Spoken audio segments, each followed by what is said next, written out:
मेरा नाम ब्रिजेश कुमार है और मैं बिहार के कटिहार ज़िला से हूँ। और ये जो घटना मैं आपको बता रहा हूँ ये एकदम सत्य है। ये घटना मेरे साथ घटी है। आज भी जब मैं इस घटना को याद करता हूँ तो मुझे बहुत अजीब लगता है। तो चलिए शुरू करते हैं कहानी। ये घटना 2012 की है।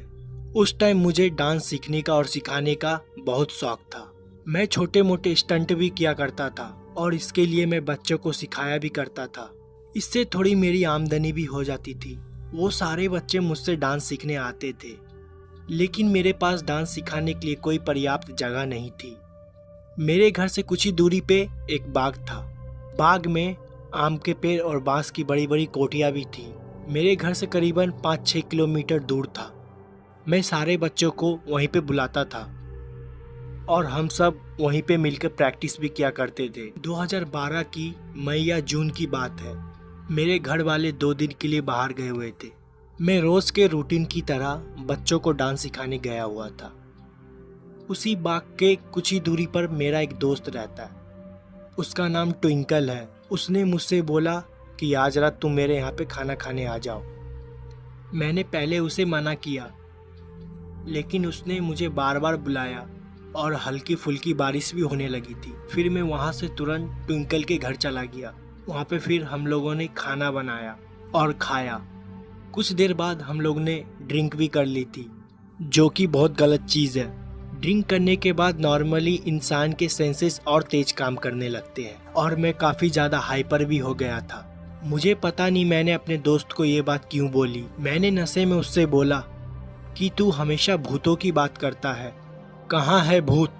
वो मुझसे इस चीज़ के बारे में बार बार मना कर रहा था, लेकिन मैं नशे में ज़बरदस्ती उसको उसके घर के बाहर लेके गया। पहले तो वो जाने के लिए तैयार नहीं था, लेकिन बाद में वो भी चलने के लिए तैयार हो गया। लेकिन फिर उसको हल्का सा डर लगा। उसने कहा हम लोग अपने और एक दोस्त को बुला लेते हैं। ट्विंकल ने अपने और एक दोस्त को बुला लिया। फिर हम 3 लोग थे। उसके घर के कुछ ही पीछे एक बड़ा सा तालाब था। उस तालाब के साइड से होते हुए पीछे की तरफ बहुत बड़े बड़े बाग और जंगल थे। मैंने उससे कहा हम लोग इस जंगल के अंदर चलते हैं। पता नहीं हम तीनों को क्या सूझी, हम तीनों उस जंगल के अंदर चले गए और वहाँ पर कुछ देर तक जोर जोर से हंसते भी रहे। उसके बाद मैं जोर जोर से चिल्ला के भूत प्रेत को गालियाँ भी देने लगा। मैंने उनसे कहा अगर तुम में हिम्मत है तो मेरे सामने आओ। फिर ये सब दोहराने के बाद मैं उनको बार बार गंदी गाली दे रहा था। ये करीबन 15 से 20 मिनट तक चला। जब कुछ भी नहीं हुआ तब हम तीनों हंस हंस के वापस चले गए। हालांकि वहाँ पे सिर्फ गालियाँ मैं ही दे रहा था। बाकी के दोनों लोग शांत थे, वो सिर्फ हंस रहे थे। रात काफ़ी ज़्यादा हो गई थी। मेरे दोस्त ने कहा अब हमें घर वापस चलना चाहिए।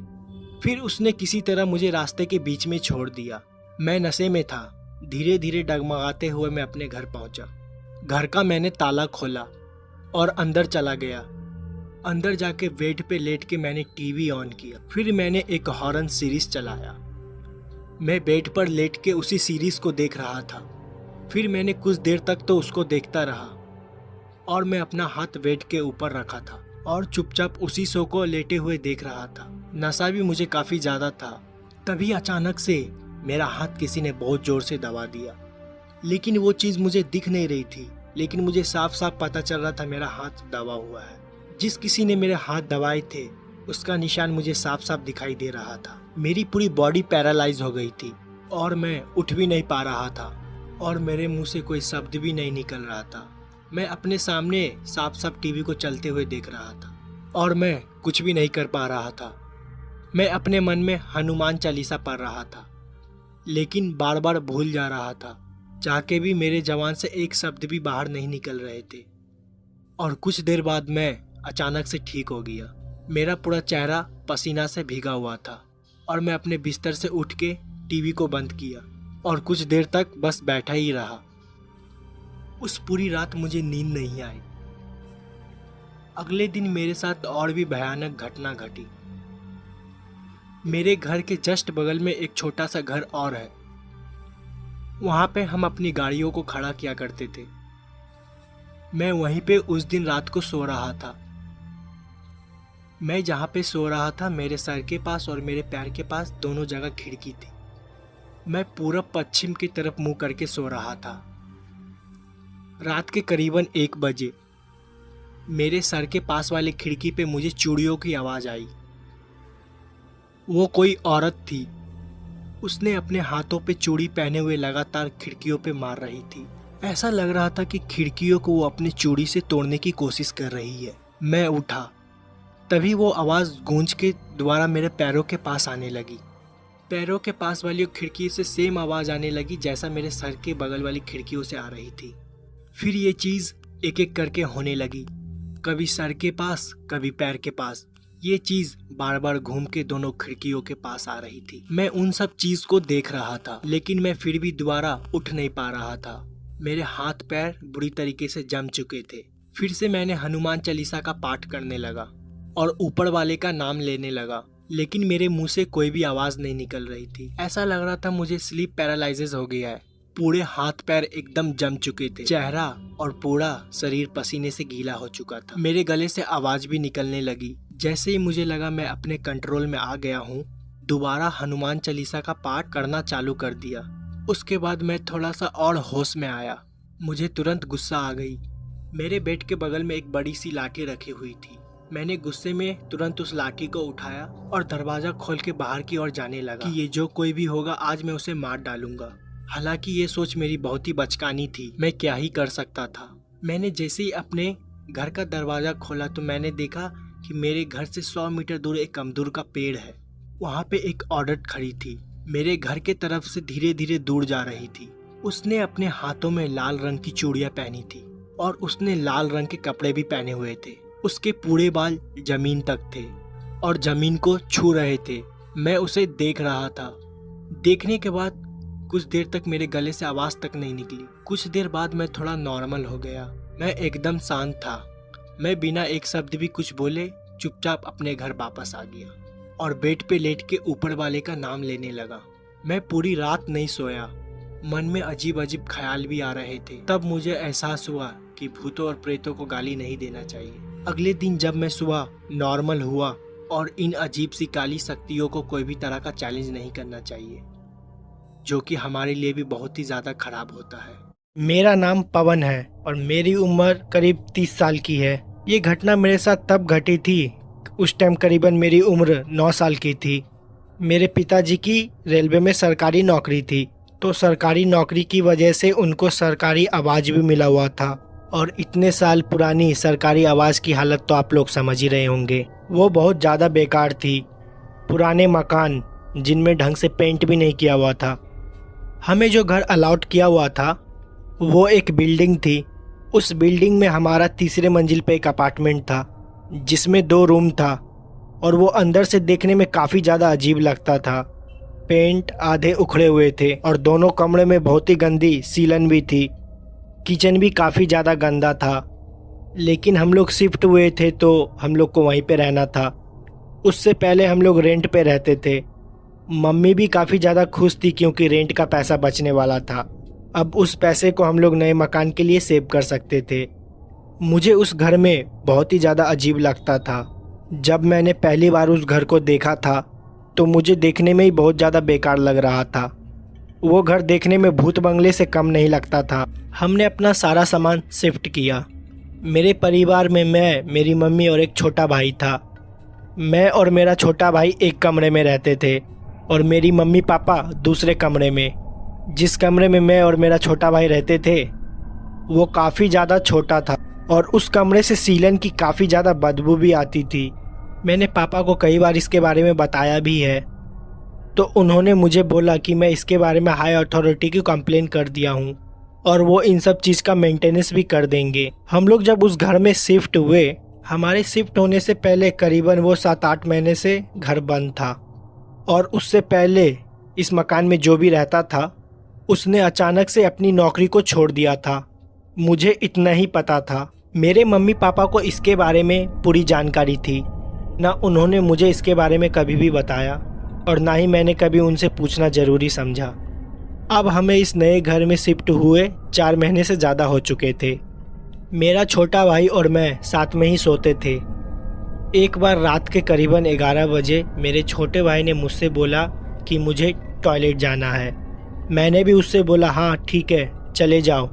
उसको टॉयलेट अकेले जाने में डर लगता था क्योंकि उस घर में जो बाथरूम बना हुआ था वो घर के काफ़ी कोने में बना हुआ था, तो उसको मैं टॉयलेट कराने ले जाता था। लाइट्स बंद हो जाने के बाद घर में ऐसा अंधेरा हो जाता था जैसे कि कभी वहाँ पे लाइट जल ही ना हो। इतना काला घना अंधेरा। नाइट बल्ब भी जलती थी लेकिन घर के पुराने दीवार के वजह से काफ़ी डरावना लगता था, इसलिए हम लोग आमतौर पे टॉर्च का यूज़ करते थे। मेरा छोटा भाई टॉयलेट गया और वो टॉयलेट के अंदर करीबन 5 मिनट तक था। मैं उसके बाथरूम के बाहर ही खड़ा था। काफ़ी देर हो जाने पे मैं जब उसको आवाज़ दी तो वो कुछ भी नहीं बोला, वो चुपचाप अंदर बैठा हुआ था।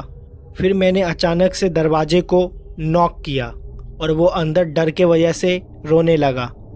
मैंने जब उससे पूछा कि आखिर क्या हो गया तो उसने मुझे बताया कि जब वो बाथरूम के अंदर था तो ऊपर से कोई एक छोटा बच्चा उसको झांक के देख रहा था। जब उसने मुझे ये बात बताई तो मुझको लगा शायद वो उसका वहम है, लेकिन वो बहुत ज़्यादा डरा हुआ था। उसने मेरे हाथ को काफ़ी ज़्यादा ज़ोर से पकड़ा हुआ था। फिर मैंने उसको अपने साथ बेड पे ले आया और उसको सुलाने की कोशिश की, पर वो बहुत ज़्यादा डरा हुआ था। उसको पूरी रात नींद नहीं आई। अगली सुबह ये घटना उसने मम्मी को बताई तो मैंने मम्मी को बताया कि कुछ नहीं हुआ है, बस वो डर गया है। मेरे छोटे भाई का नाम अनुज है। ये घटना 2 दिन पुरानी हो चुकी थी। एक बार अनुज को बहुत ज़्यादा डर लग रहा था और उसकी तबीयत भी बहुत ज़्यादा ख़राब थी, तो मम्मी पापा ने सोचा कि अनुज को वो अपने पास सुला लेंगे। मुझे इसके बारे में नहीं पता था। मुझे लगा शायद अनुज उस दिन भी मेरे साथ ही सोएगा, तो मैं अकेले अपने बेड पे लेटा हुआ था। अनुज उस वक्त मम्मी पापा के साथ ही था। मुझे लगा वो खाना खा के दोबारा मेरे पास सोने चला आएगा। उस वक्त मैं काफ़ी ज़्यादा गहरी नींद में था। रात के करीबन 2 बज रहे थे। मुझे कब नींद आई मुझे पता भी नहीं चला। मैं अनुज का इंतज़ार करीबन 12 बजे से कर रहा था। रात के करीबन 2 बजे दरवाज़ा अपने आप खुला। दरवाज़ा काफ़ी ज़्यादा पुराने हो गए थे। दरवाजे जब खुलते या बंद होते थे तो बहुत अजीब तरह की आवाज़ आती थी। तानी जैसे ही दरवाज़ा खुला अचानक से मेरी आँख खुल गई। मैंने देखा कि दरवाजे के पास अनुज खड़ा हुआ है। मुझे साफ साफ उस टाइम अनुज दिखाई नहीं दिया, मुझे सिर्फ उसकी परछाई दिखाई दी। मैंने उससे बोला कि तू वहाँ क्यों खड़ा है, वो आके लेट जाए। मैं काफ़ी ज़्यादा नींद में था और मेरी आँख भी नहीं खुल रही थी। मुझे बस इतना ही पता चल रहा था कि दरवाजे के पास कोई लड़का खड़ा है और उसकी हाइट हूबहू अनुज जैसी ही थी। मेरी ही आंखों के सामने अनुज भागते हुए दरवाजे के अंदर आया मेरे पास, और जैसे ही वो भागते हुए मेरी तरफ आया मैं अचानक से पूरी तरीके से होश में आ गया। ऐसा लगा कि मुझे कोई ये शायद मेरा वहम था। उस वक्त मैंने इस चीज़ पे ज़्यादा ध्यान नहीं दिया और फिर मैं दोबारा सो गया। करीबन आधे घंटे बाद मुझे ऐसा लगा कि मेरे पीछे कोई खड़ा है, मेरे बालों को सहला रहा है। पहले मुझे ये मेरा वहम लगा, लेकिन सोते हुए जब मेरी आंखें खुली तो मुझे साफ साफ मुझे ऐसा महसूस हुआ कि मेरे पीछे कोई खड़ा है और मेरे सर को पीछे से कोई धीरे धीरे पकड़ने की कोशिश कर रहा है और अपने होने का मुझे एहसास दिला रहा है।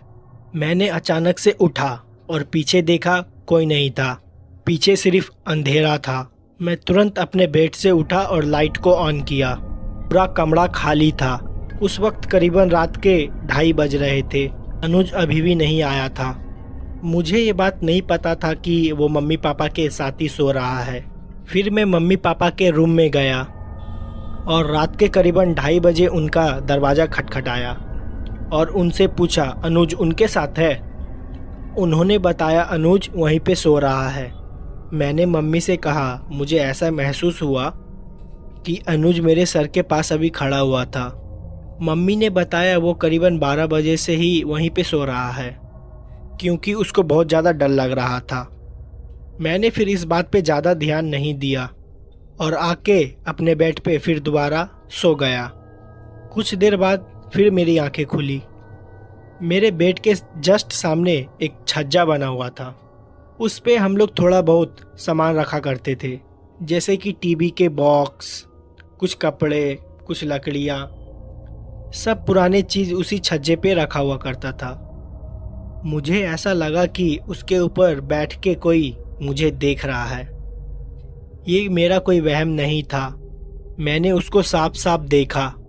कमरे में नाइट बल्ब जल रही थी। नाइट बल्ब पे मुझे वो काली परछाई बैठी हुई साफ साफ दिखाई दे रही थी और वो मुझे ही देख रही थी। उस काली परछाई को देखते ही मैं जोर जोर से चिल्लाने लगा, तो वो मेरे आंखों के सामने ही गायब हो गई। मैं इतनी जोर से चिल्लाया कि मम्मी पापा अपने कमरे से मेरे कमरे में आ गए। मैं अपने कमरे को कभी भी अंदर से बंद नहीं करता था। उन्होंने मेरी चिल्लाती हुई आवाज़ को सुनते ही उन्होंने आके मुझसे पूछा कि आखिरकार तुझे क्या हो गया है। मैंने उन्हें बताया कि मुझे छज्जे पे अभी कोई परछाई दिखाई दी है। वो किसी बच्चे की परछाई थी जो कि मेरे तरफ ही देख रहा था। और कुछ देर पहले मुझे ऐसा एहसास हुआ कि किसी ने मेरे बालों को छुआ है। और उस वक्त अनुज को बाथरूम में भी ऐसा ही कुछ नजर आया था। जब ये बात मैंने मम्मी को बताई तो मम्मी जोर जोर से हंसने लगी। उनको लगा कि मुझे किसी तरह का वहम हुआ है, लेकिन वो मेरा कोई वहम नहीं था। उस रात मेरे पापा मेरे कमरे में सोए। मैं और छोटा भाई अनुज मम्मी के कमरे में जाके सो गए। मुझे बहुत ज़्यादा डर लग रहा था। मैं और अनुज दोनों भाई रात भर नहीं सोए। अगले ही दिन हम लोग स्कूल चले गए और स्कूल से आने के बाद थोड़ी भी देर घर में नहीं रुके। हम लोग अपने दोस्तों के साथ खेलने बाहर चले गए और कुछ दिन तक हम लोग मम्मी पापा के साथ ही सोए। हमें बार बार ऐसा एहसास होते रहा हमारे बगल में कोई खड़ा होकर हमारी बातें सुन रहा है, या कोई काम करते वक्त हमें ऐसा लगता था कि अचानक से हमारे बगल से कुछ निकल के गया है। कई बार तो किचन से अचानक से बर्तन गिरने की आवाज़ भी आती थी, लेकिन मम्मी ने इस सब बातों पे ज़्यादा ध्यान नहीं दिया। लेकिन हम और अनुज दोनों इस बात पे ध्यान दे रहे थे। करीबन 6 महीने बाद हम लोग ने वो घर छोड़ दिया, क्योंकि वो घर बहुत ज़्यादा पुराना था। पापा ने उस घर के अगेंस्ट कंप्लेन भी डाली थी कि वहाँ की वायरिंग बहुत ज़्यादा ख़राब है। कभी कभी वहाँ पे रात में अपने आप शॉर्ट सर्किट भी हो जाता था। जब वो घर हमसे छूटा, उसके कुछ ही दूर ब्लॉक्स हमें दूसरा घर मिल गया, और उस ब्लॉक में जो हमें घर मिला था और उसके पड़ोसी वही लोग थे जो हम लोग से पहले उस घर में रहते थे। उनसे जब पापा की बातचीत हुई तो पापा ने उनसे पूछा कि आप लोग वो घर क्यों छोड़ दिए थे। तो उन्होंने पापा और मम्मी को बताया उन्होंने इस घर को इसलिए छोड़ा था कि वहाँ पे उनको किसी बच्चे की आवाज़ आती थी। कोई बच्चा रात भर खेला करता था और कभी अचानक से किसी बच्चे की परछाई दिख जाती थी, और कभी कभी तो उनको ऐसा लगता था उनकी गैर मौजूदगी पे कोई बच्चा उनके घर में उछल कूद रहा हो और उसकी आवाज़ भी आती है। कई बार तो रात में उनको उस बच्चे की परछाई भी दिखाई दी जो कि टहला करती है। जब मम्मी पापा को ये चीज़ पता चली तो उनको मुझ पे विश्वास हो गया था। उनको विश्वास हो गया था कि मैंने उनको जो भी बात बताई और मैंने अनुज ने जो भी महसूस किया वो एकदम सच था। वो हमारा कोई वहम नहीं था, न ही हम दोनों झूठ बोल रहे थे। वो घर कितना पुराना था और उस घर में वो भटकती हुई बच्चे की आत्मा, इसके बारे में मम्मी पापा को कुछ भी पता नहीं चला और ना ही हम लोग ने जानने की कोशिश की। और जब पुराने लोगों से उस घर के बारे में पूछा गया तो उनको भी इस घर के बारे में कुछ भी नहीं पता चला। अब तो धैर्य उस बिल्डिंग को तोड़ दिया गया है और नए अपार्टमेंट बन गए हैं, लेकिन हो सकता है उस बच्चे की आत्मा आज भी वहीं पे भटक रही हो। तो इस घटना में बस इतना ही। मेरा नाम आकाश है और आज मैं आपको इस घटना के बारे में बताने वाला हूँ। आप लोग शायद उस पर विश्वास ना करो, लेकिन ये घटना एकदम सच है। मैं किसी भी तरह की कोई कहानी नहीं बना रहा हूँ। ये घटना मेरे ही साथ हुई थी। मुझे लगता था कि एक भूत मेरा दोस्त है। हाँ, दरअसल ये घटना 2003 की है। मैं अपने गांव गया हुआ था। मैं काफ़ी ज़्यादा इंट्रोवर्ट था, मेरे ज़्यादा दोस्त नहीं थे और ज़्यादातर टाइम मैं अकेले ही रहता था। पतंग उड़ाने का बहुत ज़्यादा शौक़ था। अपनी गांव में जाके अपनी खेतों को वहाँ पे मैं पतंग उड़ाया करता था। और लोग भी पतंग उड़ाते थे, लेकिन मैं सबसे बातचीत थोड़ा कम करता था।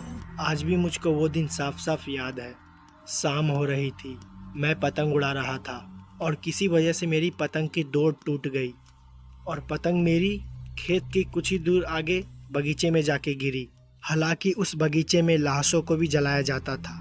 हमारा गांव और आसपास के जितने भी गांव थे वो अपने बुजुर्गों का अंतिम संस्कार वही बाग के किनारे करते थे और ज़्यादातर जितनी भी मौतें हमारे गांव में आसपास होती थी वहीं पे सारे शवों को जलाया जाता था। हालांकि मुझको इसके बारे में पता था क्योंकि वहाँ पे बोलते काली आत्माएं काली रूह वहाँ पे घुमा करती है। वहाँ पे छोटे बच्चे और महिलाओं को जाना मना है। उस टाइम पिताजी चवन्नी या अठन्नी दिया करते थे कि वो बगीचे के बाहर गिरी हुई है। वो मुझे पैसा जल्दी नहीं देते थे, मेरे पैसे मांगने की आदत खराब ना हो जाए। तो मैंने सोचा कि वो पतंग को जाके उठा के ले आता हूँ। मैं पिताजी से दोबारा पैसा नहीं मांगूंगा। मेरे दिमाग में क्या आया, मैंने अपनी चरखी वहीं पे छोड़ दी और उसी जंगल की तरफ पतंग उठाने के लिए चला गया। जब मैं वहाँ पे पहुँचा पतंग वहाँ पे मुझे दिखी ही नहीं। मेरी पतंग जंगल के अंदर थी। हालांकि संटी और डोर जो पतंग में बंधी हुई थी साफ साफ देख सकता था कि पेड़ पे से होते हुए नीचे ज़मीन पे आके गिरी है। मैंने सोचा कि वो धागा मैं खींचूंगा तो बाहर आ जाएगी, लेकिन वो पतंग जंगल के अंदर ही थी। वो मुझे साफ साफ दिखाई दे रही थी। वो एक पेड़ के ऊपर फंसी हुई थी क्योंकि वो पेड़ काफ़ी ज़्यादा बड़ा था। मैं चाहकर भी उसको उतार नहीं सकता था और मैं उस पेड़ पे चढ़ने के लिए काफ़ी ज़्यादा छोटा। मैंने अपनी उम्मीद को वहीं पे तोड़ा। फिर मैं वापस अपने घर की ओर जाने लगा। मैं जैसे ही घूमा मुझे पीछे से आवाज़ आई कि ऐसी आवाज़ जैसे कि किसी ने मुझे इशारा किया हो। इस आवाज़ को सुनते ही मैं तुरंत पीछे घुरा। मुझे कोई भी नहीं दिखा। मुझे लगा शायद ये मेरा वहम है। मैं दोबारा घर की ओर जाने लगा। तभी वो पतंग जो बहुत ऊपर फंसी हुई थी वो देखते ही मैं एकदम चौंक गया। हालांकि पतंग हल्की फुल्की फट भी गई थी, उसका छूटना एकदम भी नामुमकिन था। वो नीचे कैसे आई, हालांकि मुझको इसके बारे में कुछ भी नहीं पता था। खैर मैंने सोचा मैं इस पतंग को जोड़ लूंगा और मैंने ज़्यादा ध्यान नहीं दिया और मैंने पतंग को उठाया और उसकी फंसी हुई रील को दोबारा खींचने लगा और लपेटने लगा। तभी मैंने देखा उस बाग के अंदर रील को हाथों में लपेटने लगा। मैंने उस रील को काफी जोर से पकड़ा हुआ था। तभी मैंने देखा उस बाग के अंधेरे तरफ से किसी और चीज ने पकड़ा हुआ और वो रील हवा में थी। ने पकड़ी हुई थी, मुझे कुछ भी समझ नहीं आ रहा था। पहले शायद लगा पेड़ की किसी टहनी में वो फंसी हुई है, तो मैं उसको खींचने की कोशिश कर रहा था। लेकिन ताजुब तो तब मुझे हुआ जब उस रील को अंधेरे से भी कोई खींचने लगा। मैं काफी डर गया था। मैंने उस रील को वहीं पे छोड़ दिया, लेकिन वो रील उस पतंग में ही फंसी हुई थी और पतंग को दोबारा लेके भागने लगा। अंदर से दोबारा किसी ने पतंग को खींच लिया। उस पतंग को उठाने के लिए जैसे मैं दोबारा उस जंगल की तरफ भागा, मुझे अंदर से एक आवाज आई कि जंगल के अंदर आओ, मैं कुछ दिखाता हूँ। और वो आवाज एक बच्चे की थी। मैं उस आवाज को साफ साफ सुन सकता था और ये मेरा कोई भी वहम नहीं था। उस आवाज को सुनने के बाद मैं एकदम चौंक सा गया। मैं काफी ज्यादा डर गया था। जंगल के अंदर मुझे काली परछाई भी दिखाई दे रही थी जो कि एक बच्चे की थी। उसकी हाइट और मेरी हाइट लगभग सेम ही थी। मैं काफी ज्यादा डरा हुआ था। मैं अंदर नहीं गया और वापस घर की तरफ भाग के चला गया। इस घटना के बारे में मैंने किसी से बताया नहीं क्योंकि मुझे मेरी मम्मी पापा पक्का डांटते, क्योंकि उस तरफ सबका जाना माना था और मैं उसी तरफ गया हुआ था। अगले दिन दोबारा मैं उसी जगह पे था। पता नहीं मेरे दिमाग में क्या आया, सोचा कि उस बाग की तरफ मैं दोबारा जाऊं। हो सकता है मेरी पतंग दोबारा मुझे वहीं पे पड़ी मिल जाए। मैं दोबारा उस बाग की तरफ गया तो मैंने देखा कि मेरी पतंग वहीं पे गिरी पड़ी हुई थी और उसमें फंसी हुई पतंग की रील जंगल के अंदर गई हुई थी। मैंने चुपचाप उस पतंग की फंसी हुई रील को तोड़ा और पतंग को लेके वापस आने लगा। तभी मुझे दोबारा उसी की आवाज आई कि तुम फिर आ गए, आओ तुम, मैं कुछ दिखाता हूँ। और इस बार वो आवाज मैंने सच में सुनी थी। मेरा कोई वहम नहीं था। लेकिन मैं कभी भी जंगल के अंदर नहीं गया। मैंने उससे बात करने की कोशिश भी की कि तुम कौन हो और जंगल के बाहर क्यों नहीं आते हो। उसने कहा मैं तुम्हारा दोस्त हूँ और वो एक भूत था। मुझे अपने कानों पे विश्वास नहीं हो रहा था। उससे बात करते वक्त मुझे ऐसा लग रहा था कि मैं कोई सपना देख रहा हूँ। मैं फिर वहाँ से चला गया। फिर मैंने इस घटना के बारे में अपनी मम्मी को बता ही दिया। मम्मी मुझ पे तुरंत गुस्सा करने लग गई, आखिर तू उस तरफ गया ही क्यों था। उन्होंने ये बात पापा को बता दी और पापा भी मुझ पे गुस्सा करने लगे। अजीब तो तब हुआ जब मैं रात को अपने कमरे में सो रहा था। हालांकि मुझे कोई भी दिखाई नहीं दे रहा था और वो आवाज़ मुझे फिर से सुनाई दी।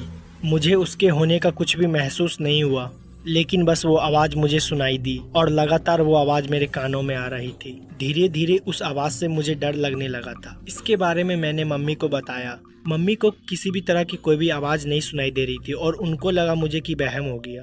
कुछ दिन में मेरी तबीयत भी खराब होने लगी और सर भी घूमने लगा। उल्टी वगैरह आना बहुत ही नॉर्मल हो गया मेरे लिए। कंडीशन काफ़ी ज़्यादा सीरियस हो गई थी। मम्मी ने डॉक्टर को दिखाया। उन्होंने बोला शायद फूड पॉइजनिंग हुआ है, फूड पॉइजनिंग की वजह से हो रहा है। लेकिन ऐसा कुछ भी नहीं था, क्योंकि मैं बाहर का कुछ खाता भी नहीं था, तो मुझे फूड पॉइजनिंग हो भी नहीं सकती थी। पता नहीं पापा के दिमाग में क्या आया। उनको जब वो बात पता चली थी जंगल के उस हिस्से पे मैं जाता हूँ, तो उसी वक्त वो मुझ पे शक करने लगे थे। उन्होंने फिर अपने जान पहचान के पुजारी से बात की। उस पुजारी को मेरा पहना हुआ एक कपड़ा दिखाया और पुजारी उस कपड़े से ही समझ गया कि मुझ पे कोई आत्मा का साया है और वो साया एक बच्चे की आत्मा का है। हालांकि वो आत्मा मुझे किसी भी तरह की नुकसान नहीं पहुंचा रही थी, लेकिन उसके मेरे पास होने से मेरी तबीयत खराब हो रही थी। पुजारी का ये कहना था उस आत्मा से सिर्फ मैं ही बात कर सकता था। काफी अजीब सी घटना थी ये, लेकिन ये मेरे साथ ही घटी। फिर किसी तरह उस पुजारी ने कोई ताबीज बनाई, वो मुझे पहना दी। हालांकि मम्मी इस ताबीज वगैरह किसी भी बात पे विश्वास नहीं करती थी। उनको सिर्फ पूजा पाठ से ही मतलब था, क्योंकि उनको ताबीज वगैरह एक काला जादू लगता था। वो पूजा वगैरह भी बहुत किया करती थी। खैर, एक हफ्ते बाद मेरी तबीयत दोबारा ठीक होने लगी और वो जो आवाज मुझे सुनाई देती थी वो भी सुनाई देना बंद हो गई। मुझे उस दिन से उस जंगल के हिस्से में जाने के लिए एकदम मना कर दिया गया कि मुझे कैसा लगता था। ये घटना धीरे धीरे पूरे गांव में भी फैल गई। लोग इस चीज के बारे में मेरे से पूछते भी थे, आखिर वो चीज दिखती कैसी थी। मैंने इसके बारे में कभी भी किसी को कुछ ज्यादा बताया ही नहीं, क्योंकि मुझको इसके बारे में बात करना बिल्कुल भी अच्छा नहीं लगता है। क्योंकि मैंने सुना है इन सब चीज के बारे में बात करो तो ये दोबारा तुम्हारे तरफ अट्रैक्ट होने लगती है। इस घटना के करीब 3 या 4 साल बाद मैंने घर छोड़ दिया और बाकी की पढ़ाई वहीं से कंटिन्यू की। फिर मैं अपने नानी के वहाँ चला गया था और फिर ऐसी घटना कोई भी मेरे साथ नहीं घटी। मेरा नाम आदिल है। ये घटना 2012 की है। काफी अजीब घटना थी ये। 2012 में मेरे पास कोई भी मोटरसाइकिल नहीं थी। मेरी अब्बू की तबीयत बहुत ज्यादा खराब थी और नानी की भी तबीयत खराब थी। अम्मी को नानी के पास जाना था। अब्बू साइकिल चला नहीं सकते थे, इसलिए उन्होंने अपनी जगह मुझे भेजा था। मैं जैसे तैसे मम्मी को नानी के वहाँ पे छोड़ के वापस आ रहा था। इतनी भी शाम नहीं हुई थी कि मुझको रास्ता ना दिखाई दे या मुझे टॉर्च की जरूरत पड़े। मैं अपने घर वापस लौट रहा था। जिस रोड से मैं अपने घर को वापस जा रहा था, उसी के बगल से कच्ची रोड भी गई हुई थी। हमारा खेत बाकी लोग से एकदम अलग था। वहाँ पे हमारे खेत थे और अलग पीछे था। मेन रोड से मुझे मेरे खेत में जाने के लिए 500 मीटर एक्स्ट्रा चलना पड़ता है। पता नहीं मेरे दिमाग में क्या आया, मैं अपने खेत को देखने के लिए चला गया। मैंने सोचा कि मैं एक राउंड मार दूं। आमतौर पर रात को वहाँ पे जानवर आके फसलों को खराब कर दिया करते थे, इसलिए मैंने सोचा कि सारे फसलों को एक बार मैं दोबारा जाके देख लूं। अंधेरा ज्यादा नहीं हुआ था, लेकिन मैं जब रोड से लेके खेत तक गया, सूरज हल्का फुल्का डूब चुका था। मैं अपनी खेत को साफ साफ देख सकता था और वहाँ पे सारी फसलें ठीक ठाक बोई हुई थी। मेरे खेत के एकदम पीछे साइड में तभी मैंने ध्यान दिया, काली परछाई है, वो झुकी हुई थी और झुक झुक के धीरे धीरे आगे बढ़ रही थी। उस परछाई को देख के मुझे साफ साफ पता चल रहा था कि वो कोई जानवर की परछाई है। यहाँ पर मैं खड़ा हुआ था, वहीं पे मैंने अपने साइकिल खड़ी की और जोर जोर से चिल्लाने लगा, लेकिन वो वहीं पे टहल रहा था। मुझे लगा ये फसलों को खराब कर देगा। आमतौर पर जानवर आवाज सुनकर भाग जाते हैं और मैंने अपने साइकिल को वहीं पे खड़ी की और परछाई के पास जाने लगा। मैंने सोचा अगर वो जानवर बड़ा होगा तो मैं उसे मार के भगा दूंगा, क्योंकि वो फसलों को खराब कर रहा था। उस टाइम मैंने अपने हाथ में एक भारी सी ईंट पकड़ रखी थी। मैं अकेला था पर कोई भी नहीं था। मैं खेत के एकदम पीछे साइड में गया तो परछाई वहीं पे खड़ी हो गई। जब मैं उस परछाई के पास वहाँ पहुँचा और मैं साफ साफ उसे देख सकता था। जब वो परछाई रुकी, उसकी और मेरी करीबन दूरी 10 मीटर की थी। कुछ अजीब सी ही परछाई थी, वो कोई जानवर नहीं था। फिर मेरे आंखों के सामने परछाई 2 गुना बड़ी हो गई। पहले तो वो झुक के चल रही थी, मैं उसके आर पार भी देख सकता था। वो एक काली बड़ी परछाई थी। वो परछाई धीरे धीरे मेरे तरफ आने लगी। मैं कुछ कर भी नहीं पा रहा था। मैंने सोचा मेरे हाथों में जो ईंट में पकड़ा हुआ हूँ उसके तरफ फेंक दूं, लेकिन मेरे हाथ पैर भी काम नहीं कर रहे थे। ऐसा लग रहा था कि मेरे हाथ पैर बुरी तरह से जम गए हैं। वो परछाई धीरे धीरे मेरे पास आ रही थी। मुझे समझ नहीं आ रहा था ये मुझे क्या हुआ। मेरे गले से आवाज़ तक नहीं निकल रही थी। वहाँ से भागना चाह रहा था, लेकिन मैं भाग भी नहीं पा रहा था। फिर कुछ देर बाद मेरे पैरों में जैसे कि जान आ गई हो। मैं दोबारा अपनी साइकिल की तरफ भागा। साफ साफ उस चीज़ को महसूस कर सकता था कि परछाई भी मेरे पीछे ही भाग रही है। जैसे तैसे अपनी साइकिल के पास पहुंचा। मैंने अपने साइकिल को पकड़ने की कोशिश की। जैसे अपनी साइकिल पकड़ी, मेरी साइकिल हवा में उड़ गई। साइकिल हवा में 1 मीटर दूर पीछे जाके गिर गई। लग रहा था मेरी साइकिल को किसी ने उठा के जोर से फेंक दिया हो, लेकिन वहाँ पर मुझे कोई भी नज़र नहीं आ रहा था। इतना ज़्यादा डर गया था कि मैंने अपनी साइकिल को वहीं पे छोड़ दिया, रोड की तरफ चिल्लाते हुए भागने लगा। ऐसा महसूस भी हो रहा था कि मेरे पीछे कोई भाग रहा है, किसी ने मेरे कंधे को छूने की कोशिश की है। मैं मेन रोड के पहुंचा, पे ही जाके नीचे बैठ गया। तभी लोग वहां से आ जा रहे थे।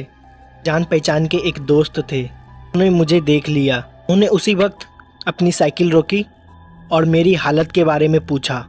मैं उन्हें सब चीज़ बताई। मुझे दोबारा बताया कि हम लोग जाके वहाँ देखते हैं। मुझे दोबारा बोला चल के वहाँ पे दोबारा देखते हैं, पर मेरी हिम्मत नहीं जुटी जाने की। मैं उससे बोला कि वो मुझे घर छोड़ दे। उन्होंने कहा ठीक है। अब्बू की भी तबीयत ख़राब थी और दवाई भी देनी थी। जब मैं अब्बू के पास पहुंचा तो वो सो रहे थे। उन्होंने देखा कि मैं पैदल आया हूं। उन्होंने मुझसे साइकिल के बारे में पूछा। मैंने उनसे कहा कि साइकिल मेरे एक दोस्त के पास है, कुछ देर में वो मुझे साइकिल लाकर दे जाएगा। वो जिन्होंने मुझे मेरे घर तक पहुंचाया था, वो बाद में मेरे दोस्त के साथ मेरे खेत पे परछाई को देखने के लिए गए। उन्होंने बताया कि वहाँ पे कोई भी परछाई नहीं दिखी और मेरी साइकिल वहाँ रोड पे ही पड़ी हुई मिली। मैंने उन्हें बताया कि ये जो घटना मेरे साथ घटी ये एकदम सत्य थी। हालांकि वो मेरे बात पे विश्वास कर रहे थे। मैं मन ही मन सोच रहा था कि वो सोच रहे होंगे कि मैं झूठ बोल रहा हूँ या मुझे किसी तरह का कोई वहम हुआ है। वो मेरी साइकिल वापस लाके मुझे दे गए और इस घटना को अगले दिन मैंने अपने अम्मी को भी बोला। फिर अम्मी ने मुझे वहाँ पे रात को जाने से मना किया और उस दिन के बाद से और मैं वहाँ पे रात को कभी भी नहीं जाता हूँ। मेरा नाम टायरन है। मैं अमेरिका में एक ट्रक ड्राइवर था। ये घटना जो मेरे साथ घटी थी ये 1980 में घटी थी। तब मेरी उम्र करीब 35 साल की थी। मेरे साथ मेरा एक पार्टनर भी होता था, उसका नाम जॉन था। ज़्यादा लंबी ड्राइव के बाद जब मैं थक जाता था तो जॉन और मैं अपनी जगह को रिप्लेस कर लेते थे। फिर कुछ दूरी तक वो ट्रक चलाता था। ये घटना ब्राज़ीलियन नेशनल हाईवे की है। जब मैं उस रास्ते से गुज़रता था तो वहाँ पे मुझे बहुत ही ज़्यादा अजीब लगता था। वो रास्ता अपने आप में ही बहुत भयानक है। वो हाईवे जंगलों से घिरा हुआ है। उस हाईवे का 20 किलोमीटर का एरिया पूरा जंगल में आता है। जब भी किसी ट्रकर को अपनी डिलीवरी जल्दी करनी होती है तो वो लोग वही रास्ता निकल जाते हैं। नेशनल हाईवे का वो रास्ता एक शॉर्टकट का है जहाँ से वो लोग अपने डिलीवरी पॉइंट पे 2 घंटे पहले ही पहुँच जाते हैं। लेकिन वहाँ पे घटनाएं बहुत ज़्यादा अजीब होती है, इसलिए उन रास्ते पे कोई जाता नहीं है। बहुत लोग कहते हैं वहाँ पे लूट और चोरी बहुत होती है। ट्रकों को रोक के उन्हें लूट लिया जाता है और ट्रक ड्राइवर को मार दिया जाता है, इसलिए ज़्यादातर लोग उस रास्ते से नहीं जाते हैं। ऐसे ही एक दिन ठंडियों का मौसम था। मेरे और जॉन के पास कोई भी डिलीवरी का काम नहीं था, तो हम लोग उस वक्त अपने ट्रकों में बैठे हुए थे। घरों से झूठ बोल के आए थे कि हमें कहीं जाना है ताकि हम लोग थोड़ी पार्टी कर सके। हम दोनों ट्रक में ही बैठे हुए थे और जॉन ने थोड़ी शराब पी रखी थी। मैं भी शराब पीने ही वाला था, लेकिन तभी मुझे एक मैसेज आया। वो मैसेज हमारी कंपनी से आया था। दरअसल ब्राज़ील के एक छोटे से कस्बे में अचानक ही एक एक्सीडेंट हो गया था, जहाँ पर ढेर सारे लोग हॉस्पिटल में एडमिट हुए थे और उन्हें मेडिकल इक्विपमेंट्स की बहुत ज़रूरत थी। वहाँ हॉस्पिटल में इतने सारे मेडिकल इक्विपमेंट्स उपलब्ध नहीं थी और हमें उन मेडिकल इक्विपमेंट्स को जल्द से जल्द वहाँ पे पहुँचाना था। हम सबसे पहले वहीं वेयर हाउस में पहुँचे जहाँ पे हमें सारे मेडिकल इक्विपमेंट्स मिलने थे।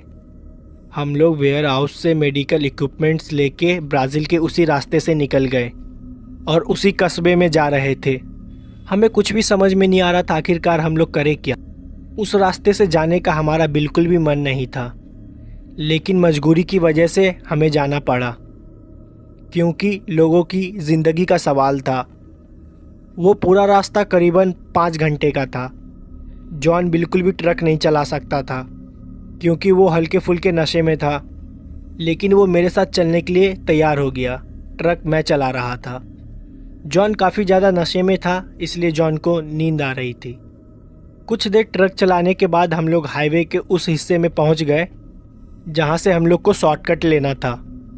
शुरुआत में वो हिस्सा पूरा जंगलों से ढका हुआ था। वहां की रोड तो कुछ ठीक थी, लेकिन वहां से थोड़ा अंदर जाने के बाद थोड़ा रास्ता कन्फ्यूजिंग है। हालांकि मैं उस रास्ते से 1-2 बार दिन की टाइम निकल चुका हूँ, तो वो रास्ता मुझे तो बहुत अच्छे से याद था। मेरा बिल्कुल भी जाने का मन नहीं था, लेकिन हमें डिलीवरी जल्दी से जल्दी करनी थी, इसलिए मजबूरन जाना पड़ा। जॉन हल्की फुल्की नींद में था। मैंने उसे सो जाने के लिए बोला। मैं ये ठान ली थी अगर रास्ते में कोई भी आएगा तो मैं उसके लिए ट्रक नहीं रोकूंगा। मैं लगातार पुलिस वालों से भी बात कर रहा था क्योंकि उन्हें भी पता ये रास्ता काफ़ी ख़तरनाक है, तो मैं उनको अपना प्रॉपर लोकेशन भी बार बार दे रहा था। दूसरी तरफ से पुलिस वाले भी उसी हाईवे पे आ रहे थे। उन्होंने मुझसे बोला था कि वो मुझे जल्द से जल्द मिल जाएंगे। हाईवे के कुछ ही अंदर जाते वक्त अंदर बहुत ही अंधेरा था। कुछ जगह तो हाईवे ख़राब भी थे। कुछ पेड़ तो टूट के रोड पे नीचे गिरे हुए थे। मुझे बिल्कुल भी नहीं पता कि वो जगह की मेंटेनेंस क्यों नहीं होती है। काफ़ी ज़्यादा अंधेरा था। मुझे बस उतनी ही लाइट दिखाई दे रही थी जहाँ तक मेरी ट्रक की लाइट जा रही थी। मैं लगातार ट्रक को स्पीड में चला रहा था। तभी मैंने देखा मेरे दाईं तरफ एक काली परछाई खड़ी है जो कि मुझे ट्रक रोकने को बोल रही है। मैं उसके सामने से इतनी तेज़ी से ट्रक को लेके गया कि मैंने ध्यान भी नहीं दिया कि वो एक औरत है या आदमी है। हाँ, लेकिन मुझे इतना ज़रूर पता चल गया था कि साइड में कोई खड़ा है जो कि लिफ्ट मांग रहा है। मैं उसको जल्दी की वजह से देख नहीं पाया। मैंने उसे बाद में बैक मिरर में देखने की कोशिश की, वो मुझे नहीं दिखा। मैं फिर दोबारा ट्रक को चुपचाप चलाने लगा। मैंने ये ठान रखी थी कि मैं बिल्कुल भी ट्रक को नहीं रोकूंगा। कुछ दूर आगे जाने के बाद फिर से मुझे दाएं तरफ फिर कोई एक आदमी दिखाई दिया। उसने कोई भी कपड़े नहीं पहने हुए थे। वो बिना पूरे कपड़ा का खड़ा था, जबकि वहाँ पे हल्की फुल्की ठंड थी और जंगल की एरिया में ठंड काफ़ी बढ़ जाती है। मुझे बिल्कुल भी समझ में नहीं आ रहा था आखिरकार वो जंगल में ऐसे खड़ा क्यों था। मैं काफ़ी ज़्यादा डरा हुआ था, इसलिए मैंने ट्रक को नहीं रोका और दोबारा ट्रक को चलाने लगा। मैंने उसे फिर बैक मिरर में देखने की कोशिश की, वो दोबारा मुझे नहीं दिखा। मैं समझ गया था यहाँ पे कुछ ना कुछ अजीब ज़रूर हो रहा है। मैंने जॉन को उठाने की कोशिश की, लेकिन वो काफ़ी ज़्यादा नशे में था, इसलिए उठ नहीं पा रहा था। मैं उस हाईवे के करीबन 3 किलोमीटर अंदर आ चुका था। मेरे पास वापस जाने का और कोई ऑप्शन भी नहीं था, इसलिए मैंने सोचा दिए हुए लोकेशन पे जल्द से जल्द पहुंच जाऊं। उस एरिया में नेटवर्क भी नहीं आ रहा था, इसलिए मैं किसी से भी किसी तरह का कन्वर्सेशन भी नहीं कर सकता। इसलिए मैंने चुपचाप ट्रक चलाने पे ही ध्यान दिया।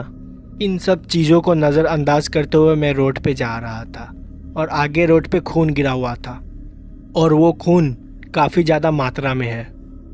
मैंने उस खून को देखकर अपनी ट्रक की स्पीड थोड़ा धीमे कर दिया और मैं रास्ते भर उसी खून को देखते हुए जा रहा था। ऐसा लग रहा था किसी ने खून की नदी खुली छोड़ दी हो।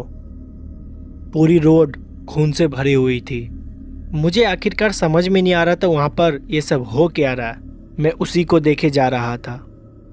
फिर मैं अचानक से देखा मेरे ट्रक के सामने वही आदमी आ गया जो कुछ देर पहले नंगा खड़ा हुआ था। वो आदमी मेरे ट्रक से कुचल गया और पूरी तरह से दब गया। उसकी चिल्लाने की आवाज़ भी मुझे सुनाई दी थी और मैं बहुत ही ज़्यादा डर गया था। मैंने तुरंत अपने ट्रक को रोका और अपने बगल में बैठे जॉन को जगाने लगा, लेकिन वो उठ ही नहीं रहा था और बहुत ज़्यादा नशे में था। मैंने तुरंत अपनी टॉर्च उठाई और ट्रक से नीचे उतर गया। हालांकि ट्रक से नीचे उतरने में मुझे बहुत ज़्यादा डर लग रहा था। फिर मैं ट्रक से उतरा और मेरा पैर उसी खून पे पड़ा और वहाँ पे बहुत ही ज़्यादा बदबू आ रही थी। मैंने अपनी टॉर्च के सहारे धीरे धीरे ट्रक के पीछे जाने की कोशिश की, जहाँ पर वो आदमी मेरी ट्रक से कुचला पड़ा हुआ था। मेरी ट्रक उससे करीबन 100 मीटर आगे आ गई थी, क्योंकि मुझे ट्रक रोकने में बहुत ही ज़्यादा वक्त लग गया था। मैं धीरे धीरे उस आदमी के पास जा रहा था। दूर से देखने पे तो ये लग रहा था कि वो मर चुका है। मेरी ट्रक उसके पूरे शरीर पे चढ़ के निकल चुकी थी और वो मर ही गया था। मुझे बहुत ज़्यादा डर लग रहा था। मेरे हाथों किसी की हत्या हो गई थी। मैं धीरे धीरे उसी की तरफ जा रहा था। दूर से देख के ऐसा लग रहा था कि उसका पूरा शरीर खून से ढका हुआ है। मुझे कुछ भी समझ में नहीं आ रहा था आखिरकार मैं क्या करूं। मैं काफ़ी ज़्यादा डर रहा था और रोते हुए जॉन को बुला रहा था, लेकिन वो मेरी आवाज़ बिल्कुल भी नहीं सुन रहा था क्योंकि वो नींद में था। मेरी किस्मत उस दिन बहुत ज़्यादा ख़राब थी, पर मुझे लगा क्या पता मैं उस आदमी को बचा सकता हूँ। इसलिए मैं धीरे धीरे उस आदमी के पास जा रहा था। जब मैं उसके पास पहुँचा तो मेरी और उसकी दूरी करीबन 5 मीटर की थी। उसका हाथ अचानक से हिलने लगा और उसके हाथ पैर जो मेरे ट्रक के दबने से टूट गए थे और वो दोबारा धीरे धीरे अपने आप सीधे होते गए। ये सब मैंने अपने आँखों से देखी। मेरे ही आंखों के सामने वो आदमी अपने 2 पैरों के ऊपर खड़ा हो गया और वो दोबारा खड़ा होकर मुझे देख रहा था और कुछ ही सेकंड के बाद वो पूरा नॉर्मल हो गया था, जैसे मुझे पहले दिखाई दे रहा था। उसका पूरा शरीर खून से लथपथ ढका हुआ था और उसकी आंखें बहुत ही ज़्यादा भयानक लग रही थी। उसने कोई भी कपड़े नहीं पहने हुए थे। वो मेरे तरफ चिल्लाते हुए भागा और मैं अपने ट्रक के तरफ भागा।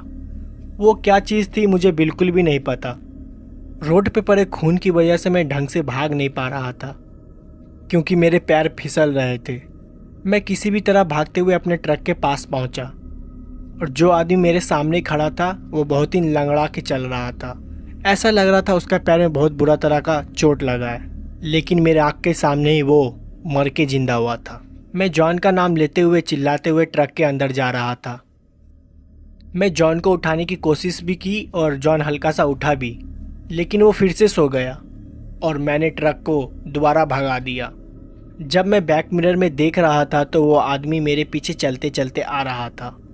उस पूरी रोड पे खून फैला हुआ था। मेरे ट्रक के टायर भी पूरे खून से सने हुए थे। कुछ दूर ट्रक चलाने के बाद मैंने देखा दूसरी साइड से कुछ पुलिस की गाड़ियाँ आ रही है, जो कि शायद मेरे लिए ही आ रही थी। मैं बहुत ज़्यादा डरा हुआ था। मैंने तुरंत जाके उनके पास गाड़ी रोका और उन्होंने पूछा कि मेरा तुमसे कनेक्शन कैसे टूट गया। मैंने उन्हें सारी चीज़ें बताई और जैसे ही मैंने फिर अपने ट्रक के टायर को देखा वो पूरा एकदम तरह से नॉर्मल था। मैं उन्हें बार बार वो चीज़ समझाने की कोशिश कर रहा था, लेकिन उन्हें कुछ भी समझ में नहीं आ रहा था। उन्हें लग रहा था कि मैं बहाना दे रहा हूँ। फिर उन पुलिस की कार में से एक कार उन्हीं जंगल की तरफ से गई जिधर से मैं आ रहा था। फिर वहाँ से इन्फॉर्मेशन आई कि वहाँ पे सब कुछ ठीक है और रोड पे कोई भी खून के दाग या छींटे कुछ नहीं मिले और ना ही वो आदमी और जिसको मैंने कुचल दिया था। वो लोग मेरी बात मानने के लिए तैयार ही नहीं थे। इस चीज़ पे उन्होंने मेरे से ज़्यादा बहस नहीं की। उन्होंने मुझसे कहा कि मेडिकल के सारे इक्विपमेंट्स जल्द से जल्द हॉस्पिटल पहुँचा दो, फिर वो उसके बाद मेरी रिपोर्ट लेंगे। मैंने वैसा ही किया। मैं काफ़ी ज़्यादा डरा हुआ था। मैं 1 घंटे में हॉस्पिटल पहुंच भी गया और सारे इक्विपमेंट्स दे दिया। उसके बाद कुछ पुलिस वाले दोबारा मेरे पास आए और उन्होंने मेरे से दोबारा पूछताछ की कि मैं लेट क्यों हो गया था और मेरा कनेक्शन उनसे टूट क्यों गया था। मैंने सारी बातें बताई उन्हें, लेकिन उन्होंने मेरी बात पे विश्वास नहीं किया। फिर उन्होंने जॉन से पूछा, लेकिन जॉन तो पूरे रास्ते सो रहा था। फिर उन्होंने जॉन से पूछताछ की तो उन्हें पता चल गया था कि जॉन दारू पी है, लेकिन अब तो उन्होंने मेरी बात पे एकदम भी विश्वास नहीं करने वाले थे। उन्होंने मेरा भी अल्कोहल टेस्ट किया, लेकिन मैंने उस टाइम शराब नहीं पी रखी थी। पुलिस वाले मेरे बात पे विश्वास नहीं कर रहे थे। उन्हें लगा कि मैंने किसी तरह का और नशा कर रखा है, इसलिए शायद मुझे अजीब और गरीब ऐसी चीज़ दिखाई दे रही थी। लेकिन मेरे साथ जो कुछ भी हुआ था वो एकदम सच था। उस घटना के बाद मैं कई दिनों तक उस ट्रक को हाथ भी नहीं लगाई। जॉन ने मुझे बहुत बार चलने के लिए बोला, लेकिन मेरे अंदर उस आदमी का डर बहुत तरीके से भर चुका था। आखिरकार वो कौन था, वहाँ पे क्या कर रहा था, मुझे कुछ भी समझ में नहीं आया। और ये जो अजीब सी चीज़ मुझे दिखाई दे रही थी और किस लिए दिखाई दे रही थी, इसका भी मेरे पास कोई जवाब नहीं था। लेकिन मुझे ये बिल्कुल भी नहीं पता था कि ये मेरा वहम है या सच। अगर ये सच था तो मेरी किस्मत उस दिन बहुत ज़्यादा अच्छी थी कि मैं बच गया, और फिर ऐसी घटना मेरे साथ जीवन में दोबारा कभी भी नहीं घटी। लेकिन फिर उस रोड पर मैं दोबारा कभी भी नहीं गया। तो दोस्तों, ये थी एक ट्रकर के साथ घटी हुई एक पहली घटना। अब मैं आपको दूसरी घटना बताने वाला हूँ। ये जो दूसरी घटना मैं आपको बताने वाला हूँ, ये घटना उत्तराखंड की है। ये घटना जिस ट्रक ड्राइवर के साथ घटी है उसका नाम मंजीत था, और बाकी की घटना मैं आपको मंजीत जी की पॉइंट ऑफ व्यू से बताऊंगा। मेरा नाम मंजीत है और मैं इस उत्तराखंड में एक छोटे से सामान की डिलीवरी देने जा रहा था। मेरा एक बहुत ही छोटा सा ट्रक है जो कि आदमी लोकल सामान, लोकल ट्रांसपोर्ट के लिए यूज़ किया करते हैं। जब मुझे कोई भी ट्रांसपोर्ट के लिए सामान नहीं मिलता है तो मैं उसी ट्रक पे सवारियों को भी बैठा लेता हूँ। इससे मेरी कुछ इनकम हो जाती है। ऐसे ही मैं एक बार देहरादून की रास्ते पे जा रहा था। वो रास्ता गंगोत्री के लिए जाता था। उस रास्ता में मुझे कई बार सवारियाँ मिल जाती है। वैसे तो मैं छोटे मोटे सामान की ही डिलीवरी कर रहा था, पर बीच रास्ते में मुझे दो औरतें मिली। उन्होंने मुझसे कहा कि मुझे उत्तरकाशी तक छोड़ दूं। उन दोनों औरतों ने बुर्का पहना हुआ था। रात काफ़ी ज़्यादा हो गई थी। उत्तरकाशी गंगोत्री के ही रास्ते में पड़ता है, और जहाँ पे मुझे ये दोनों औरतें मिली थी और वहाँ से उत्तरकाशी करीबन 50 किलोमीटर की दूरी पे था। मैंने उनसे कहा कि मैं उन्हें छोड़ दूंगा। मेरे आगे सीट नहीं था तो मैंने उनसे कहा कि मेरे ट्रक के पीछे वाली साइड में जाके बैठ जाए, और थोड़े बहुत सामान भी रखे हुए हैं तो वो वहाँ पे आराम से बैठ जाए, उन्हें कोई तरह की दिक्कत नहीं होगी। हम कुछ ही घंटे में उत्तरकाशी पहुँच जाएंगे। मैंने उनसे कोई पैसे की भी बात नहीं की थी।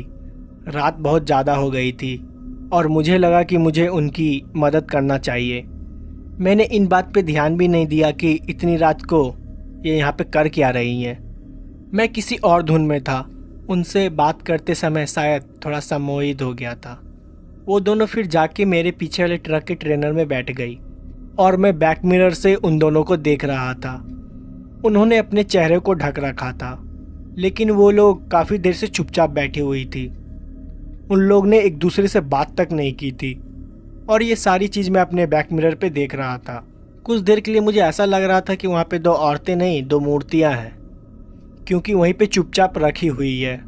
करीबन 20 किलोमीटर ड्राइव करने के बाद मैं आगे जाके कुछ एक छोटी सी गुमती पे रुका।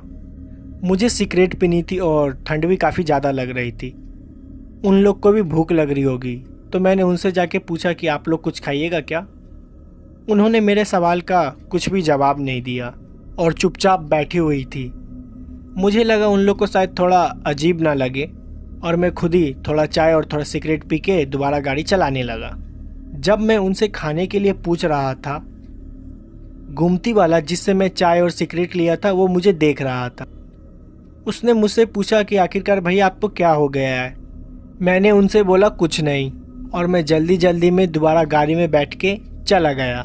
मैंने इस बात का ध्यान भी नहीं दिया कि वो मुझसे कुछ कहने वाला है। वो दोनों औरतें पूरे रास्ते वहीं चुपचाप बैठी हुई थी। जब मैं उत्तरकाशी पहुंच गया तो मैंने अपने ट्रक को साइड में लगाया और तुरंत नीचे उतरा, और मैंने उन दोनों औरतें से कहा कि नीचे उतर जाए, लेकिन वो लोग अभी भी चुपचाप वहीं बैठी हुई थी। उन दोनों औरतें की परछाई मैं अपने बैक मिरर से साफ साफ देख सकता था। वो लोग तो हिली भी नहीं। मुझे लगा शायद वो लोग मेरा बात सुनी नहीं है, या सफ़र में शायद वो लोग सो गई हो। मैं घूम के अपने ट्रक के ट्रेलर के साइड में गया। मैं देख के हैरान हो गया। वहाँ पर वो दो औरतें थी ही नहीं, बस वहाँ पे ऊपर से दो नॉर्मल परछाइयाँ थी जो कि गोल आकार की थी, और मेरे ही आंखों के सामने वो दोनों परछाइयाँ गायब हो गई। मैंने जब ये चीज़ देखी तो मैं काफ़ी ज़्यादा डर गया था। कुछ देर के लिए तो मेरे अपने आंखों पे विश्वास ही नहीं हो रहा था।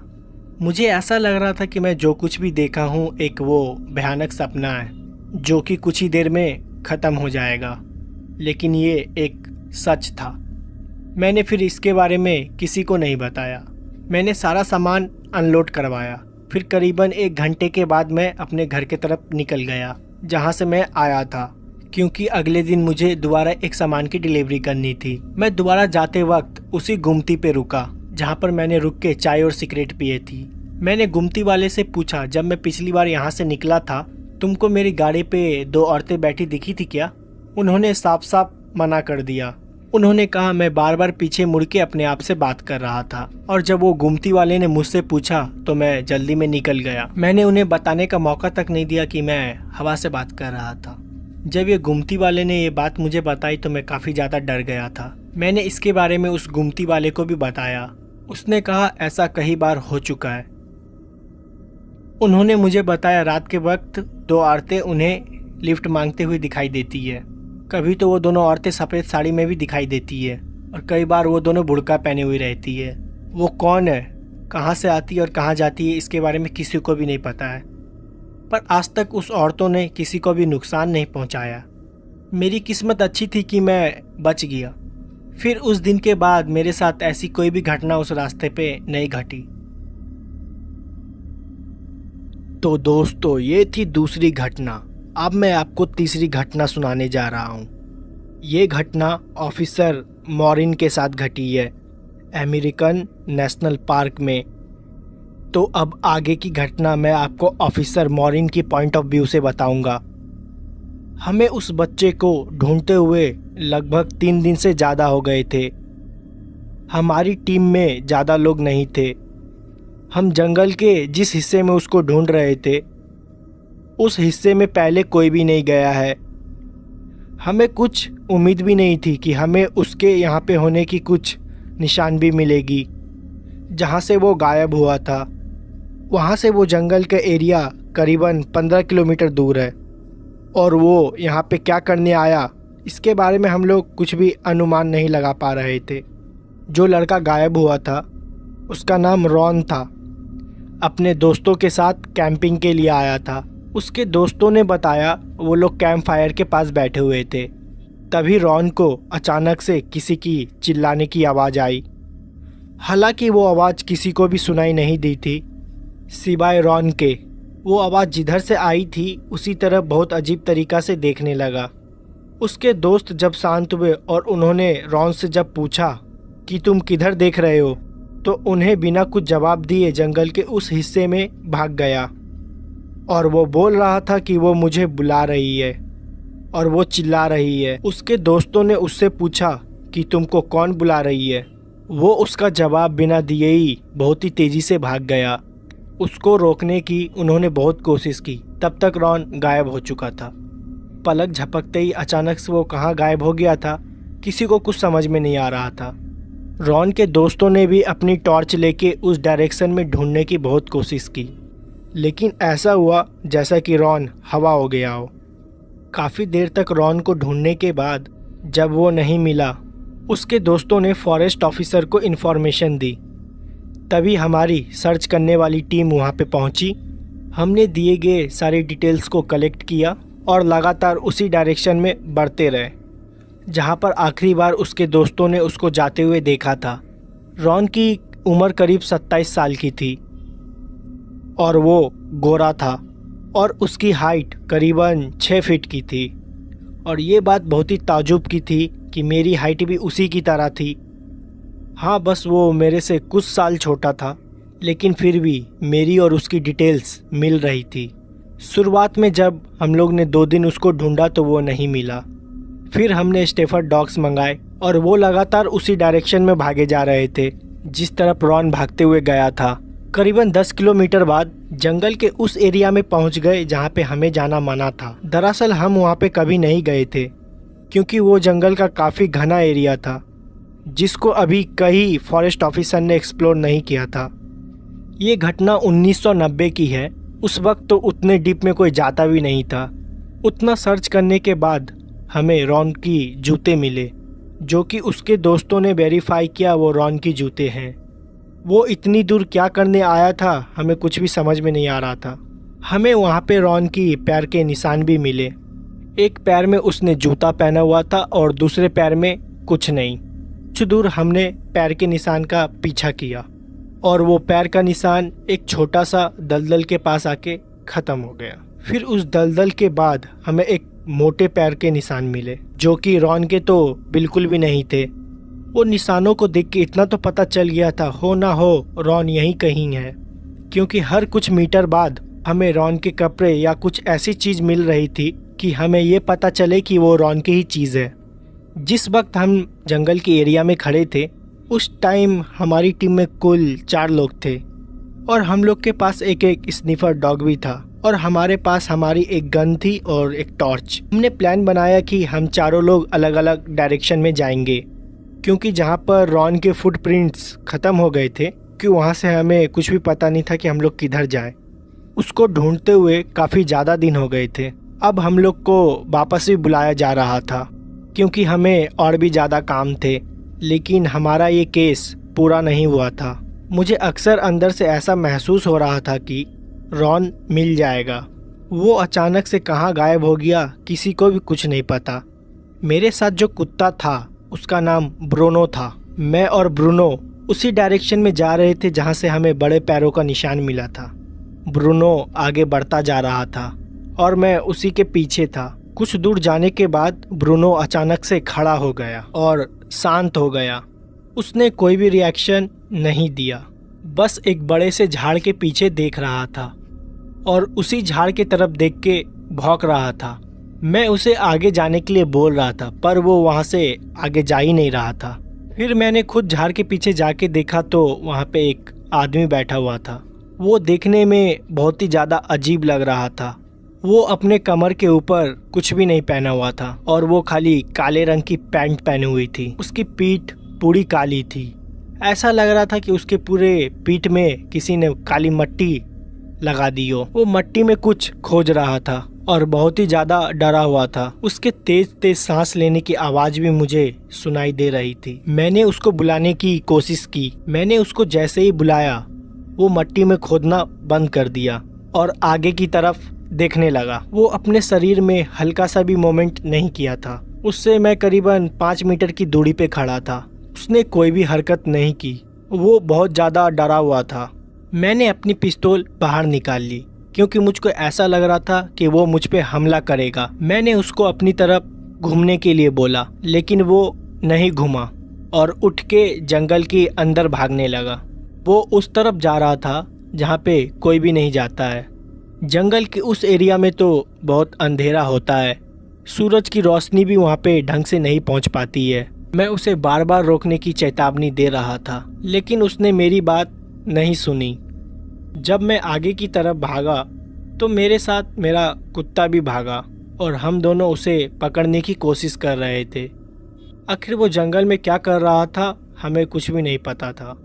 थोड़ी देर बाद मैंने सोचा मैं उसे गोली मार के रोकने की कोशिश करूं, क्योंकि अब मुझे वो बहुत ज़्यादा खतरनाक लग रहा था। मैं उसे गोली नहीं मार सकता था। मेरे दिमाग में शायद ये चल रहा था कि उसे मेरी मदद की ज़रूरत हो और शायद मुझसे वो बहुत ज़्यादा डर गया हो। मैंने हवा में एक फायर किया और मेरी गोली चलाते ही वो उसी वक्त रुक गया। मैंने उसे पीछे घूमने के लिए बोला और वो तुरंत घूमा और उसको देख के मेरे हाथ से मेरी बंदूक छूट गई। वो आदमी जो भी था उसका शक्ल हूबहू मेरे से मिल रही थी। उसकी हाइट, उसकी आंखें, उसके चेहरे पे जितने भी बाल थे हूबहू मेरे से मिल रहे थे। मेरा कुत्ता लगातार उसको देख के भौंके जा रहा था और मैं उसे देख रहा था। कुछ देर के लिए मेरे हाथ पैर एकदम जम गए थे, लेकिन वो मुझे देखने में बहुत ही ज़्यादा डरावना लग रहा था। ऐसा लग रहा था कि वो मुझे मार डालेगा। मुझे कुछ भी नहीं समझ में आ रहा था कि मैं क्या करूं। वो मेरी तरफ कुछ देर के लिए मुझे घूर के देखने लगा और फिर मुझे कुछ भी याद नहीं। मैं बेहोश हो गया था। मैं जब बेहोश हो रहा था तो मैंने आखिरी बार उस आदमी को देखा था।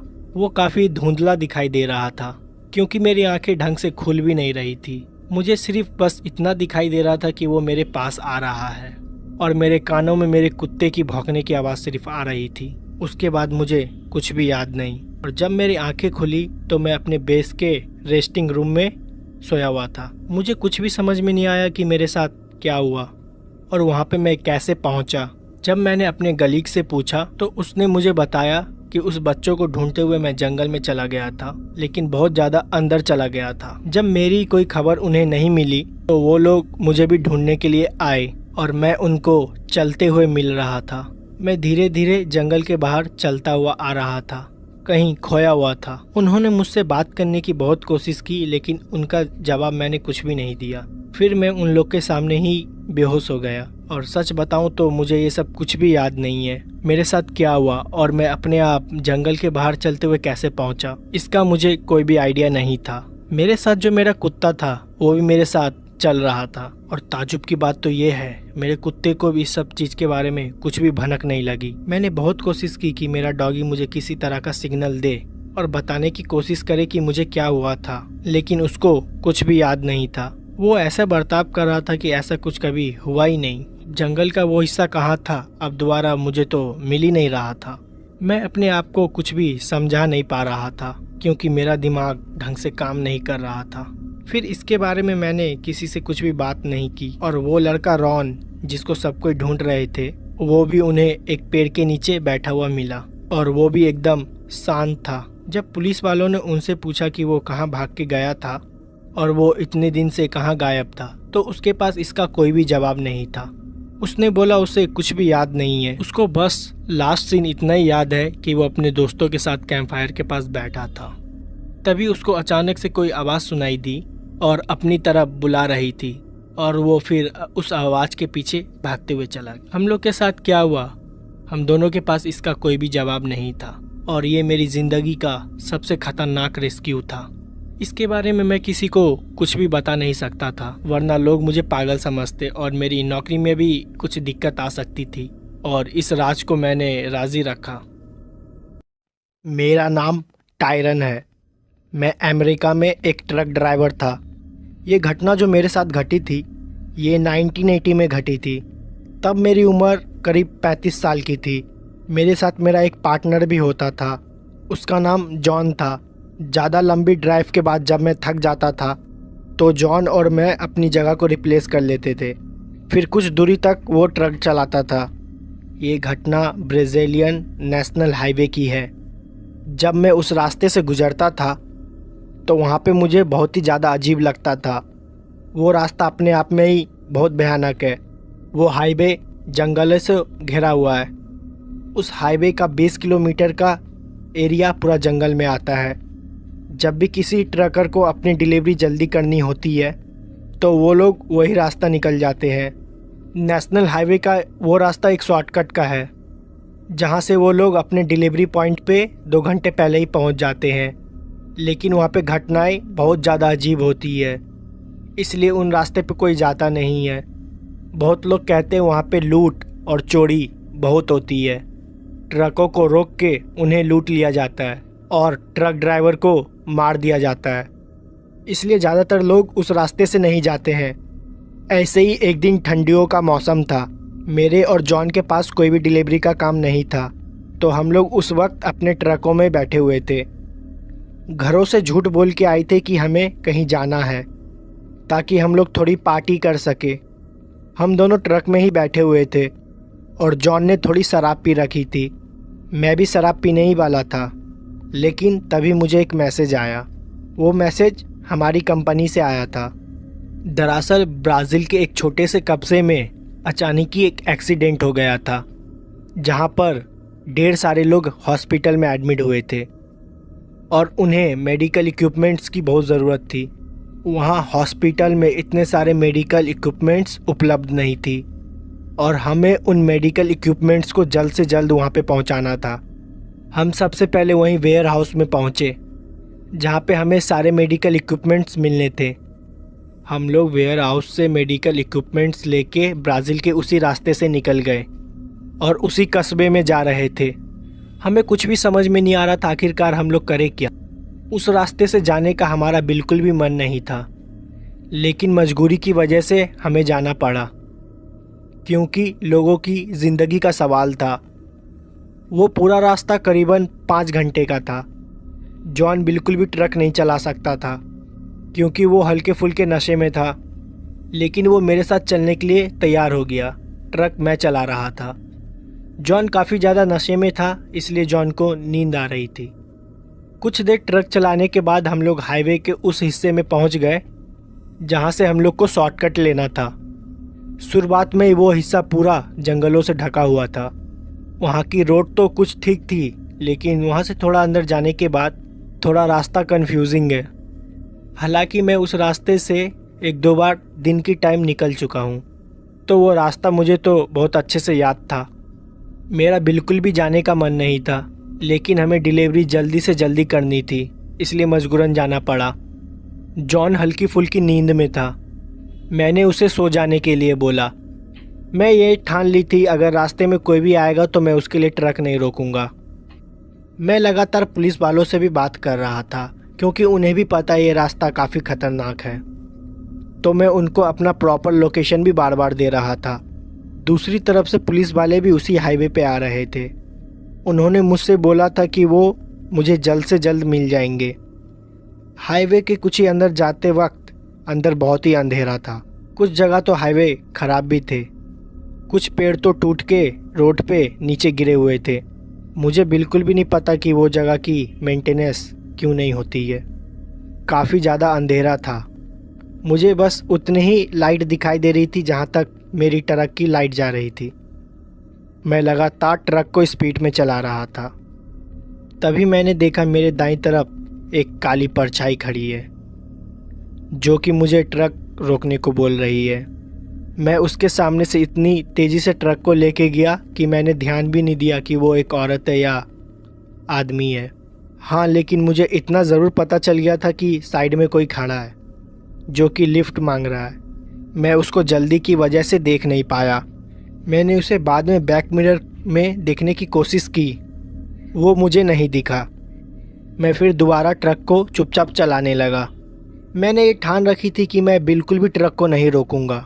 कुछ दूर आगे जाने के बाद फिर से मुझे दाएं तरफ फिर कोई एक आदमी दिखाई दिया। उसने कोई भी कपड़े नहीं पहने हुए थे। वो बिना पूरे कपड़ा का खड़ा था, जबकि वहाँ पे हल्की फुल्की ठंड थी और जंगल की एरिया में ठंड काफ़ी बढ़ जाती है।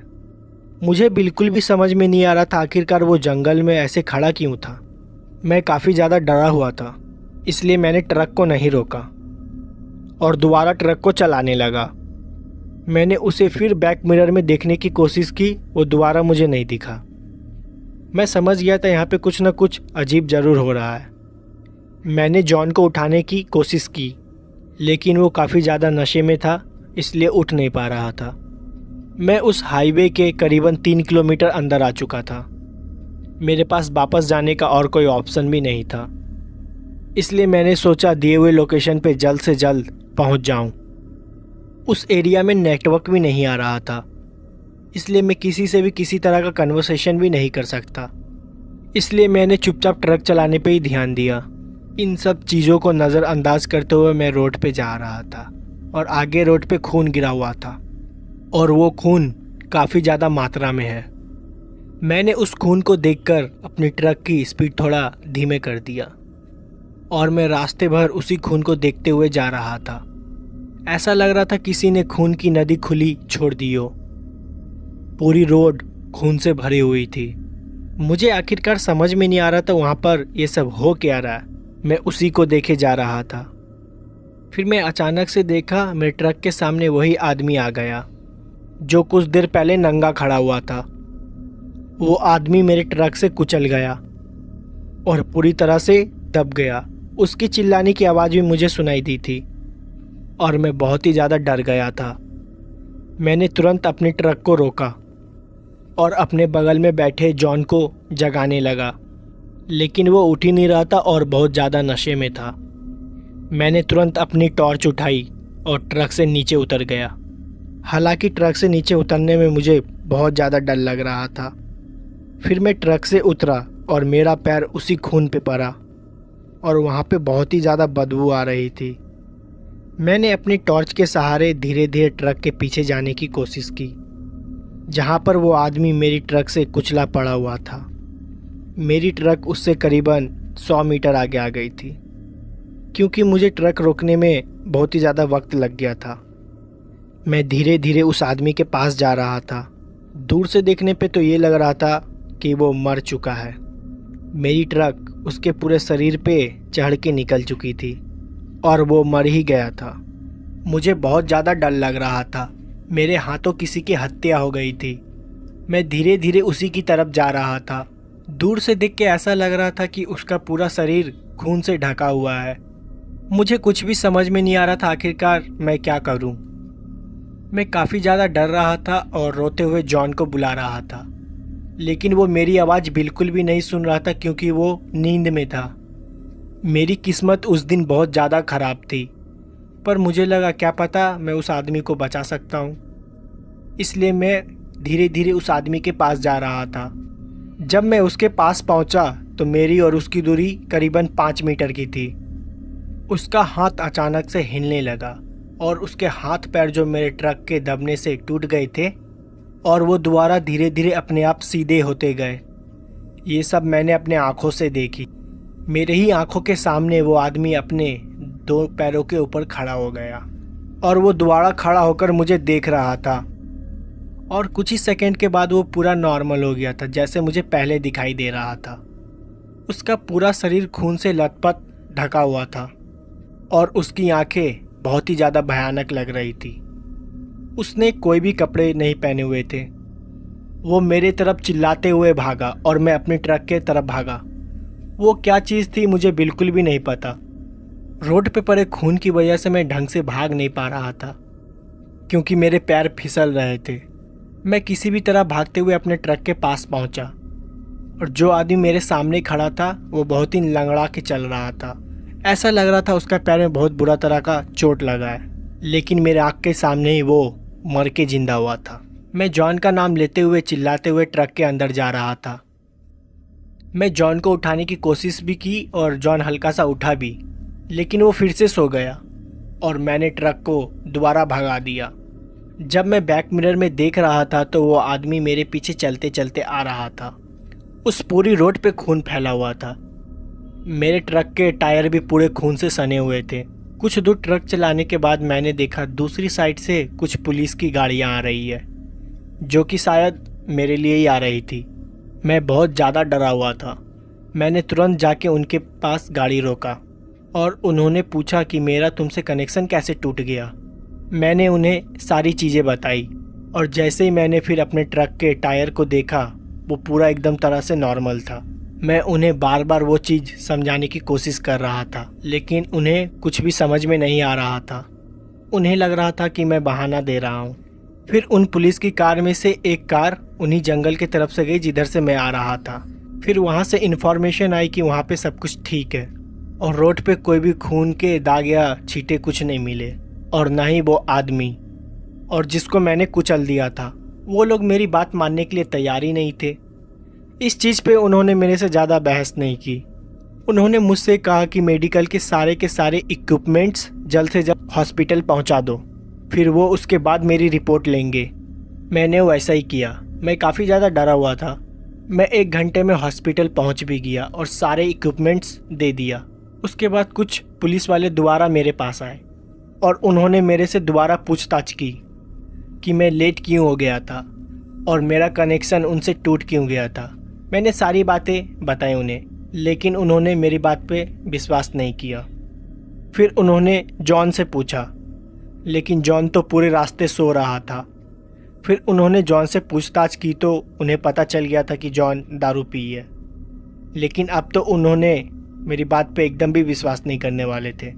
उन्होंने मेरा भी अल्कोहल टेस्ट किया, लेकिन मैंने उस टाइम शराब नहीं पी रखी थी। पुलिस वाले मेरे बात पे विश्वास नहीं कर रहे थे। उन्हें लगा कि मैंने किसी तरह का और नशा कर रखा है, इसलिए शायद मुझे अजीब और गरीब ऐसी चीज़ दिखाई दे रही थी। लेकिन मेरे साथ जो कुछ भी हुआ था वो एकदम सच था। उस घटना के बाद मैं कई दिनों तक उस ट्रक को हाथ भी नहीं लगाई। जॉन ने मुझे बहुत बार चलने के लिए बोला, लेकिन मेरे अंदर उस आदमी का डर बहुत तरीके से भर चुका था। आखिरकार वो कौन था, वहाँ पे क्या कर रहा था, मुझे कुछ भी समझ में नहीं आया। और ये जो अजीब सी चीज़ मुझे दिखाई दे रही थी और किस लिए दिखाई दे रही थी, इसका भी मेरे पास कोई जवाब नहीं था। लेकिन मुझे ये बिल्कुल भी नहीं पता था कि ये मेरा वहम है या सच। अगर ये सच था तो मेरी किस्मत उस दिन बहुत ज़्यादा अच्छी थी कि मैं बच गया। और फिर ऐसी घटना मेरे साथ जीवन में दोबारा कभी भी नहीं घटी। लेकिन फिर उस रोड पर मैं दोबारा कभी भी नहीं गया।